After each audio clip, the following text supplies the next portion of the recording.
যুক্তরাষ্ট্রের president Donald ট্রাম্পের বিভিন্ন নীতি ও কর্তৃত্ববাদী শাসনের প্রতিবাদে এবার বিক্ষোভে উত্তাল হয়ে উঠেছে যুক্তরাষ্ট্র। নো কিংস নামে এই আন্দোলনটিকে যুক্তরাষ্ট্রের সাম্প্রতিক সময়ের বড় রাজনৈতিক প্রতিবাদ হিসেবে দেখা হচ্ছে। এক প্রতিবেদনে এই তথ্য জানিয়েছে ব্রিটিশ সংবাদ মাধ্যম BBC.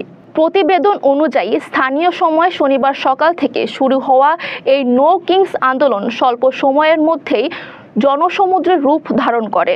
New York, Washington DC, Chicago, Miami ও লস অ্যাঞ্জেলেস সহ পুরো যুক্তরাষ্ট্র জুড়ে লাখো মানুষ প্রেসিডেন্ট ডোনাল্ড ট্রাম্পের বিরুদ্ধে এই বিক্ষোভে অংশ নিয়েছেন। বিক্ষোভের শুরুতেই নিউ ইয়র্কের বিখ্যাত টাইমস স্কয়ারে জড়ো হন হাজারো মানুষ। রাস্তাঘাট ও সাবওয়েরে প্রবেশমুখেও ছিল উপচে পড়া ভিড়। অনেকেই হাতে প্লেকার্ড ধরে রেখেছিলেন। এর মধ্যে গণতন্ত্র রাজতন্ত্র নয় এবং সংবিধান ঐচ্ছিক কোনো বিষয় নেই লেখা পোস্টারও ছিল।